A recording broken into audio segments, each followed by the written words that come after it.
Hello mga kasari, magandang umaga po sa ating lahat. Today po is Monday. Medyo nagtatahulan lang po ang aking mga alaga dahil siguro may nakikita sila na unfamiliar na tao, di nila kilala. So for today's video guys, ngayong Monday ay meron tayong mga dadating na ahente. Ahente po natin ng mantika, ahente po natin ng sigarilyo ang JTI. Sa ahente po ng alak, although dadating po sila, hindi po naman ako kukuha dahil medyo matumal po ngayon ng marami pa tayong alak dyan. So, ayun po mga kasari, magpa-price update tayo sa mga kukuhanin ko ngayon sa aking mga ahente. Pero for now, mga kasari, ang oras kasi ngayon ay 6:29 AM. Sobrang aga pa, medyo maya-maya pa dadating yung mga ahente natin. So, magpe-prepare muna ako ng food dahil tayo po ay may mga alaga. So, iinitin ko lang yung kanin and then magpiprito po ako ng isda.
Ayan po mga kasari, hello.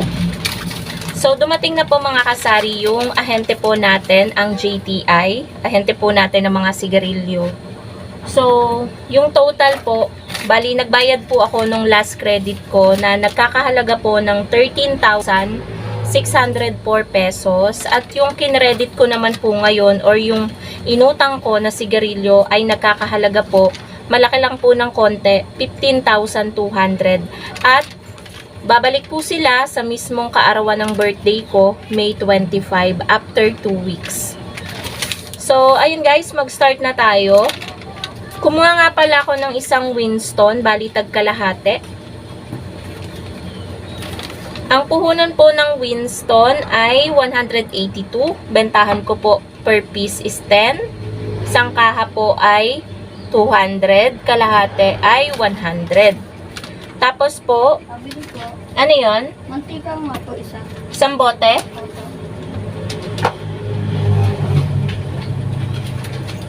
Ano pa? So, Sukli ka pa.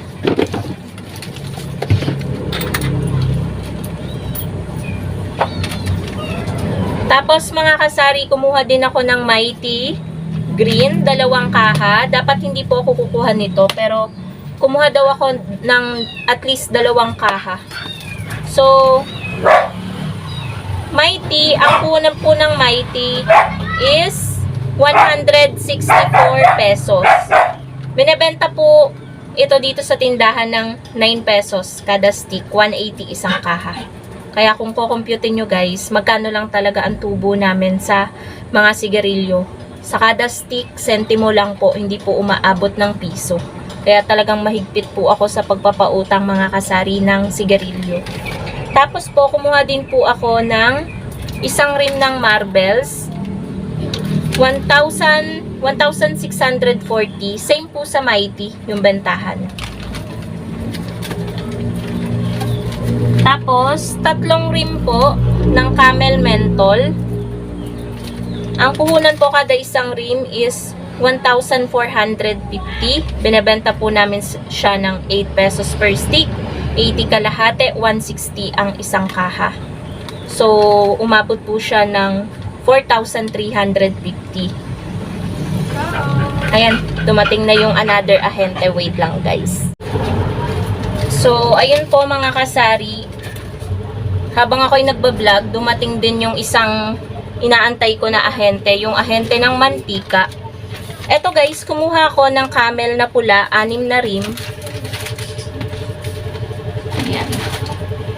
Bali, ito po siya. Bawas na po yung isang rim dahil may bumili ng camel. Agad kasi guys yung aking camel na pula. Wala na akong naibenta ngayong umaga. Kagabi lang naubos. Yung total nung bali yung puhunan 1,450 kada isang rim. Pumatak yung 6 na rim ng 8,700. Yes mga kasari, ganun kamahal ang sigarilyo.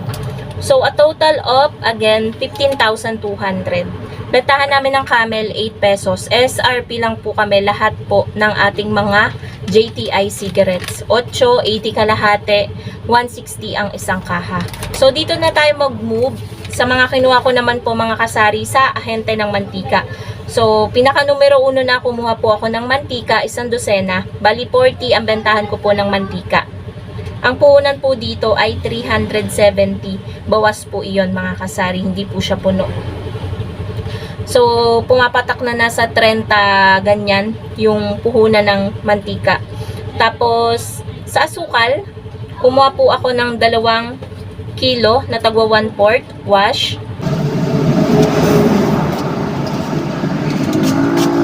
Ayan, hinanap ko lang mga kasari yung calculator. Medyo madilim lang. 136 divided by 2. Bali, 68 pesos. Binebenta ko po ng 24 pesos kada 1/4 ang ating pong asukal. So, bali, 68 divided by 4. Nasa 17 lang po yung kanyang puhunan. 24 ang aking bentahan. May 7 kada 1/4. Malaki tubo guys sa asukal. Tapos, kumuha din po ako ng mga kape gatas. Yan. Kumuha ako ng kape. Nescafe Original. Yan. Ang puhunan nito sa kanila is 140. Ito guys, panigurado sa Pure Gold nila to binili. Yan. Naka-save 20 eh. Pero nakuha natin sa kanila ng 140. 16 yung bentahan natin. Tapos, Copico Blanca, mga kasari. Yan. Medyo maingay lang yung mga aso ko guys. Copico Blanca is 135. 16 din ang bentahan natin. So, meron tayong, kung i-compute nyo, meron tayong 25 pesos sa isang haba.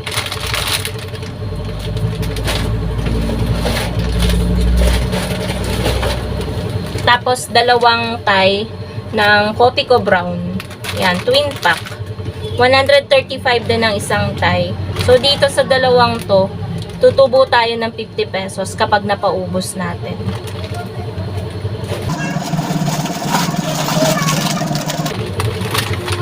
Tapos po 2 tie din ng Bear Brand Swak.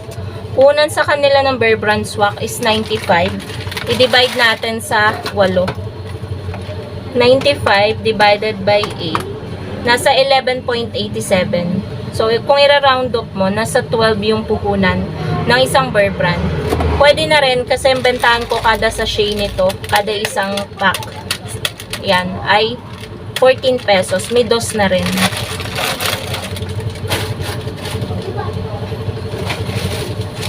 Kumuha ko nito mga kasari ng mga ka-Pebber brand sa ahente para hindi na ako mabigatan sa pamimili in case na matuloy kaming mamili ni Mother kasi nga wala si partner. So biyahe na lang kami, isasama ko si Mother guys kapag siguro mga after lunch mamaya.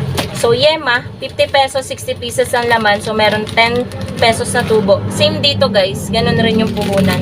Isang gami lang yung kinuha ko kasi walang available sa kanila na ibang gami. Meron siyang dala kaso meron pa ako dito kaya hindi na rin ako kumuha. Ito lang yung ubos sa akin. So, ayun po mga kasari, total of 1,341 yung kinuha ko kay ate. So, yun lang naman mga kasari, yung mga kinuha ko sa dalawang ahente na magkasunod na dumating. Yun lang guys, ang ganap ngayong araw ng Monday. Meron pa later, after lunch. Pero, ayun guys, mamimili kami ni Mother at baka hindi na rin ako mag-vlog. Siguro pag uwi, i-check natin yung resibo kung may nagtaas na naman ba. So, for now, dito ko na rin i-end ang ating vlog mga kasari. Thank you so much for watching and happy selling po sa inyong lahat. Bye guys!